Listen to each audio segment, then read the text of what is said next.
Hi, I'm Loserfruit, and I often get asked about being a streamer, how to get bigger, how'd you get started, etc, etc. So I'm gonna create this ultimate streamer tips video.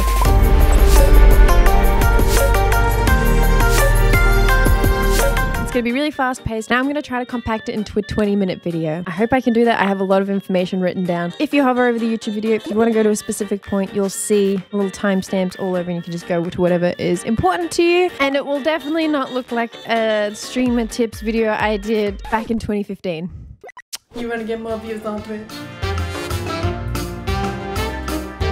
This should be a part of the video of the tips, but this is the most important tip and I want to get this out of the way and also talk about a specific something. The first impression I get off you is by your mic. I know I get really frustrated when I am annoyed by the mic quality or the audio quality or the music's too loud or something like that. I can't even listen to the person. I don't know if I'm just being an audiophile, but that's one of my biggest things is good audio. And the best mic in the game at the moment is the Shure MV7. This video is sponsored by Shure. Thank you, by the way, but I get sponsored by the best and Shure is the best. A lot of the biggest streamers use Shure. They use the daddy version of this one, but that requires like a mixer and everything like that. It's super complicated, whereas this one, the MV7, is super easy to use and is USB as well. And then you can just download the app and you can just have all these easy settings ready to go. You can be near the mic, you like this, or far the mic on the Titanic if you want to be.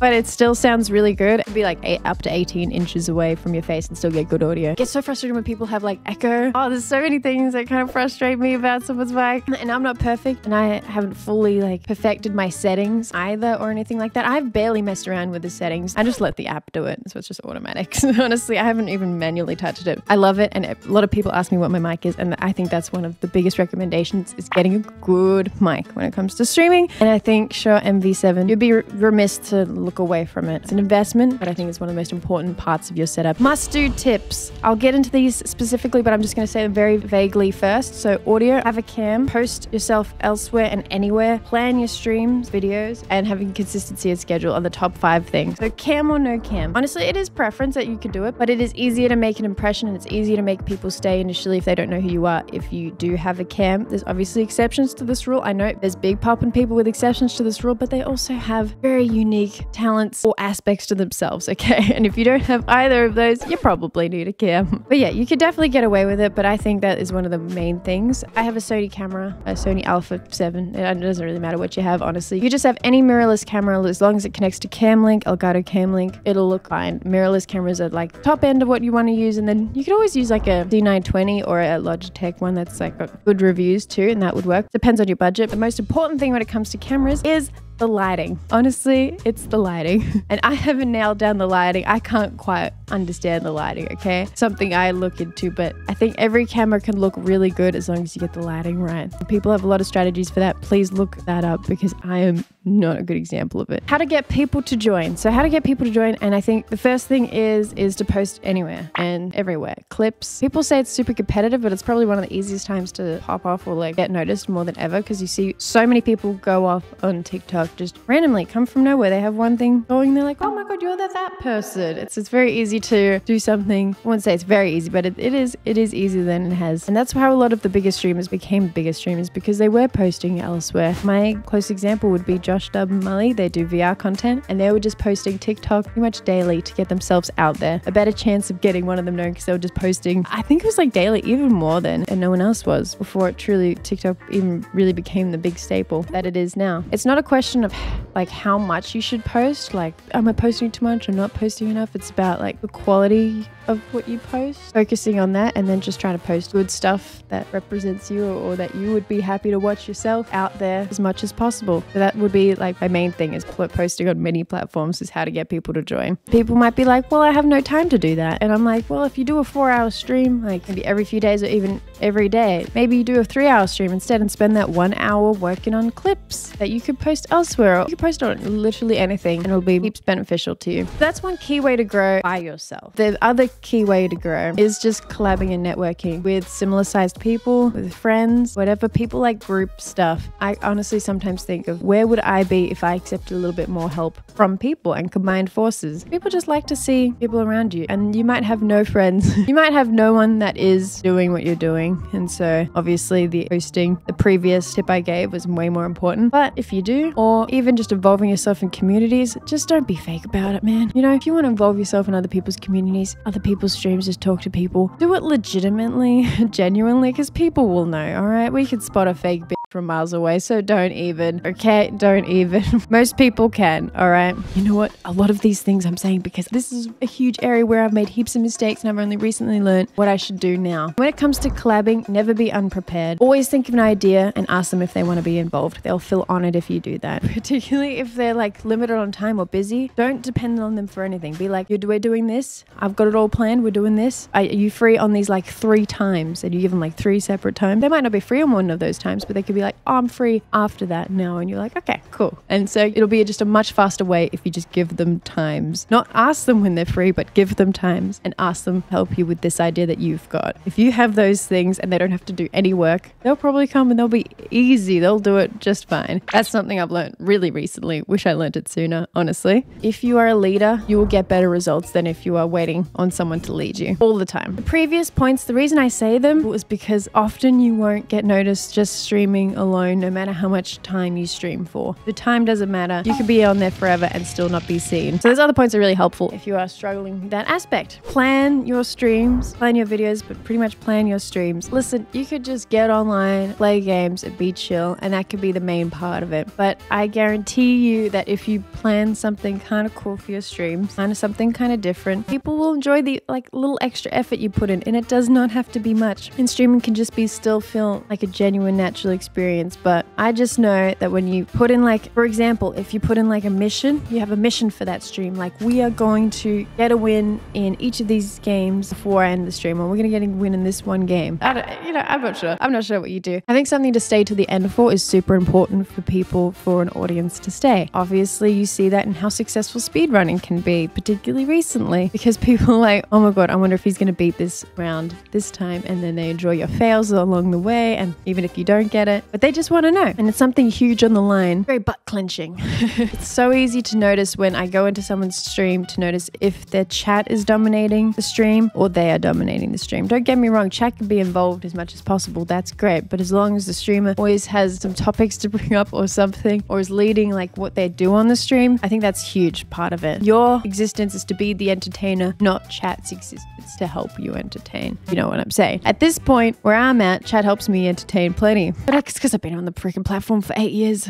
okay? I've been streaming for 8 years. Did you know that? Jesus. So yeah, plan segments. I think segments are really cool from point A to point B, whatever you do. Just a little hour segment, even less than, a little 20 minutes. You'll have so much fun. I know a bunch of people who love having their segments. I think Ludwig's is the best example. He's at this point in time streaming for 2 years and he is absolutely popping right now. Another thing is consistency and schedule. And I think even though I've talked about growth and getting people to stay, I think this is honestly the big thing that helped me grow, is being consistent, if I'm honest with you. There's nothing super special about me or anything like that, I know, but I'm consistent. People know me. I'll be on at like 9 p.m. Australian Eastern Standard Times, whatever that is. And then when we did YouTube, it would be posting once every week for a while. And it took like a year for that to really pick up for me to get a lot of views. And sometimes it'd be quite low. It might even have taken longer, but I tried to be consistent. And then I honestly think that's the best thing I had. Yes, I've met some cool people along the way, but I think that was after I had a lot of growth from consistency and the schedule. I didn't really have a schedule, but I was consistent. And yes, I'm hypocritical on certain channels because I realize I don't post often on my vlog channel at all. I don't. We do post daily on the daily VOD channel though, so check it out. What should you stream? I think one of the best things to grow is finding a niche. Focusing on one game really helps, or even focusing on one genre really helps, or you're focusing on art or something like that, or whatever, or cooking, I don't know what you do. I think that really helps. The niche thing. I think particularly with YouTube, starting off playing one game and just doing videos on one game helps immensely. And then when you get into it, you can kind of go to variety. Now it might take a little while to find what that like one game or one genre is. is. When you find it, you'll just putting all your effort into it and to making it interesting and putting your own spin on ideas is the best way to grow, period. It really is. It's such a good way to grow. Obviously, it might take a while to find out what your niche is, and that's fine. You can do random things all the time. You can test different things. You might be a part of like not just one niche, but maybe 2 to 3 niches. I don't know. Definitely for YouTube, one game is the best way to start and get going, and then you can branch off. Streaming definitely is a bit more nicer, and you can definitely do more variety. It helps build a community because in streaming, variety and just chatting and hanging out and talking to the audience definitely builds like a community. So there's definitely positives about having that variety there, but essentially numbers and growth, one game is the best thing. These are the don'ts. The don'ts, like you can disagree with things. There's obviously exceptions to the rule for this, but this feels like the general rule of what I've noticed, okay? So the don'ts is don't worry too much about graphics, animations, alerts, and branding, okay? I drew this little strawberry very roughly in paint 8 years ago, and it's turned into what it is. My best friend Fasby made it look like a good logo, but essentially it was a stupid paint thing that I made. Also, the name Loserfruit, pretty stupid on a branding perspective. Honestly, who would call themselves a loser? But now I love it, and now it's become something. Oh my god, I call myself Loserfruit, and it's become something that's actually insane. And now it's become something, and now we are we wear Fortnite as the Loserfruit skin. I don't think it matters too much about what you do. It's just how you make it, what you make of it. And honestly, something could look a certain way, but how you put yourself out there or put that thing out there, it can change. And like essentially, something isn't cool until you make it cool. So don't worry too much about that. Fancy graphics won't make you a personality. I hate too many things on the screen. It's so distracting. I mean, like, it could be fun at first, but it could be too much. Also, it can take away from you. I think that's not, you can have like pop-ups come up, but like when they have too many like overlays and stuff, that's a pet peeve of mine. I hate that personally. Okay, you can have a few. You can have like a bar if you want to. Yeah, that's fine. Too many.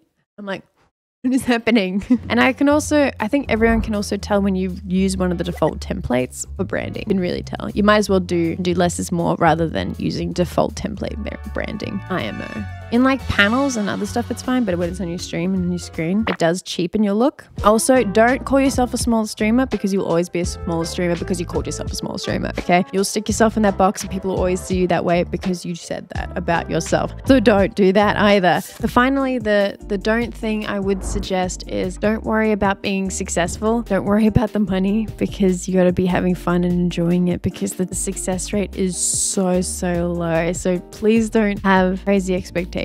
Please just do it for the fun of it because it's so obvious when it's not. It is so freaking obvious when you're not doing this for the fun of it, okay? Now, I asked on Instagram a bunch of questions that I could answer for this thing, so we're going to do the final part of it is the answering the questions segment. I'm doing well, I'm on time, maybe. So one was what to do when chat is empty. Honestly, if you're worried about that, bring some talking points. Let the weird stuff in your mind flow out. It feels good. It's actually kind of therapeutic. But if you like are blanking, then maybe write down 10 little topics you can talk about with yourself, a movie you've seen. Just get used to talking your thoughts and you'll go from there. You'll start to build confidence and then your personality will come out. Just as long as you're like a little bit talking, you'll feel better and you'll get yourself to build more confidence. Do I need an expensive setup to start making content? Not necessarily. Honestly, you could film from your phone if you want to. That's how you start and then you build from there, earn money and build a PC setup. Dude, I'm pretty sure Brock's the New Zealand streamer. I think he was on like a phone or something like that and then got a setup. Like, I don't think it essentially matters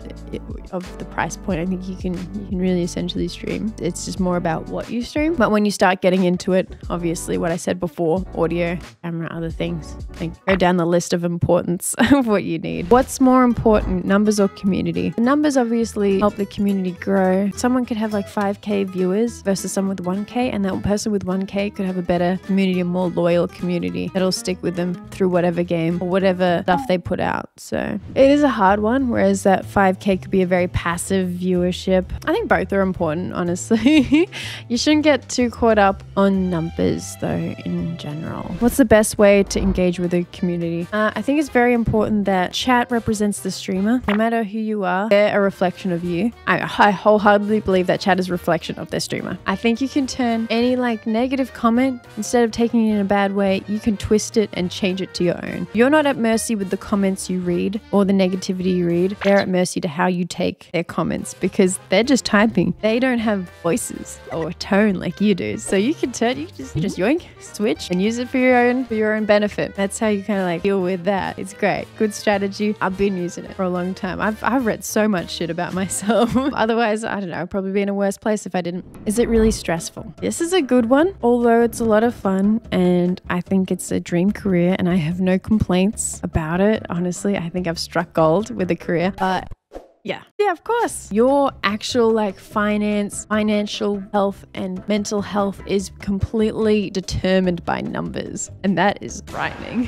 People will say, well, it doesn't matter if my views aren't low. I'm not affected by that. But everyone just kind of is, just slightly is. You can be the nicest person, great priorities, and you can be like, oh, well, that kind of sucks. It can still just kind of make you go, okay. And that's part of it. We're human. We're affected by changes. Of course. So yeah, that part is really stressful. Wondering of relevancy and all that jazz is a really stressful part of it. And you can have a great week and you can be on top of the world. Next week it could be horrible. Honestly, that's probably the most stressful part of it. Other than that, I would say not as much stress as other jobs. So it's like, it's hard to do that comparatively. I'd just say that is one stress point that you do have to think of.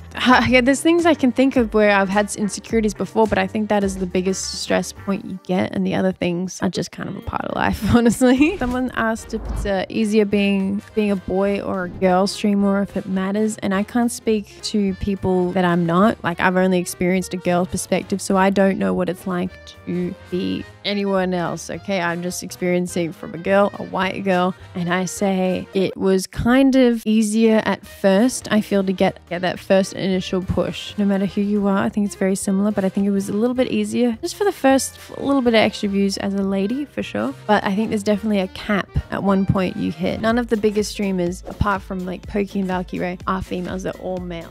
They are all males. So it's really harder it's gotten definitely easier. And so when you see ladies doing well, it's like, oh my God, yes. Because it normalizes the fact that the audience get used to watching more ladies, and they'll, watch me or they'll watch another lady streamer. So I love when particularly girls pop off, because it's normalizing that, because otherwise you get this, people are watching you because you're a simp, not the, hey, people are watching you because you're actually freaking funny and really nice to listen to. Nah, you're watching because of any sort of weird stereotype. And the more normalized that gets, I'm so excited for like in years time where it'll be like, I feel like a lot of the lady ones will rise up and do well. I can't wait to see more pro ladies up there, because it helps the whole health of all ladies. How do you choose moderators? Pick some nice people that don't seem like they think they're nice. I have great moderators. I had a great time, but there's definitely sometimes there's been a power trip, I've noticed. And you just kind of avoid really, like, as long as they're not walking over you, moderators. But yeah, it can be a little bit of an awkward thing where moderators can have this power thing. I wish I had better advice for this, but honestly, I think it's like a case by case. I think you'll just have to give it a lot of time to feel it, or just ask a friend if they're down. How bad is copyright and DMCA? Really bad, honestly. Honestly, you can get around it. There's so much copyright-free music out there that if I did the research on, there's so many musicians that aren't signed to things. It freaking sucks getting demonetized for a song, or getting strikes because of a song, particularly years ago. Yeah, I'm just saying, when it comes to how bad is copyright and DMCA claims, let's just say this one thing. I got a strike for a alert I used to use with a little 5-second clip, so be careful. And what kind of software? I never really ran into this, but I think the best software out there by far is OBS. As far as alerts go, you either use Stream Elements or Streamlabs, but yeah, definitely OBS for your actual software. Nothing compares to it. A lot of people did Streamlabs for a bit.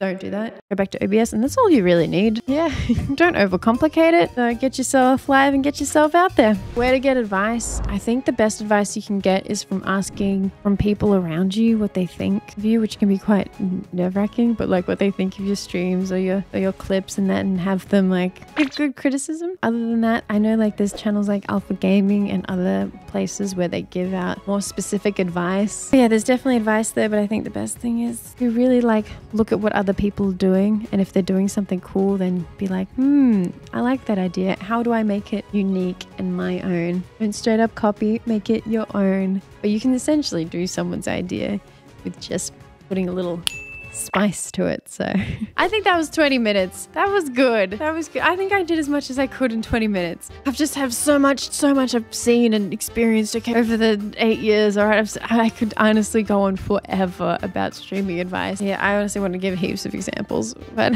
yeah, also don't listen to me. I'm an idiot. There's so much room for content creators. I know it's super competitive and people say, oh my God, it's really hard. There's more people more than ever. But I honestly constantly see niches that aren't covered and things that people aren't doing all the time. And I'm like, why is no one doing this? And I can't find it. Honestly, if I was a new creator, I'd probably try something of these avenues. Honestly, there's things I've seen. I'm like, I would do that if I was new. But obviously I got my own thing going and I'm honestly just riding this train now. It's too fun. I ain't hopping off to start again. Hell no. But I do see plenty of space out there for people who are really good at games, people who have good personalities but haven't found a way to show the world yet. And remember that the game always changes and you always have to change and improve as you go. You can't just do the same thing forever. You can kind of do the same thing for a while, for heaps. But honestly, finding new and better ways to do the things and to even advance the way you're doing things, even if you've been doing a very similar thing, but just making it better, that's way of adapting. Yeah, definitely adapting is important. That's all I gotta say. I'm Loserfruit. I hope you found something that is kind of interesting. I'll be responding to comments of this video. Ask a question in the comment section. I'll try to hit some of them up in a few days after posting this. I think we can conclude it here as a successful tips video. I tried to cover as much ground as possible in a short amount of time, but honestly, I could talk about this stuff for hours and hours. I find it so interesting. I love talking about streaming. I love talking about YouTube. I love talking about behind the scenes. I do. I really do. It's so interesting to me. Hope this was helpful. And also thanks to Shure for sponsoring this video and for always providing great audio quality to so many streamers out there. Trust me, you don't know it. You have Shure to thank for a lot of good quality audio, and a lot of the streamers, YouTubers you watch or listen to, you don't even know it. You don't even know. You don't know. Happy streaming, everyone. Bye. Every day, 24/7, you call my name, and I will. Random kitty footage.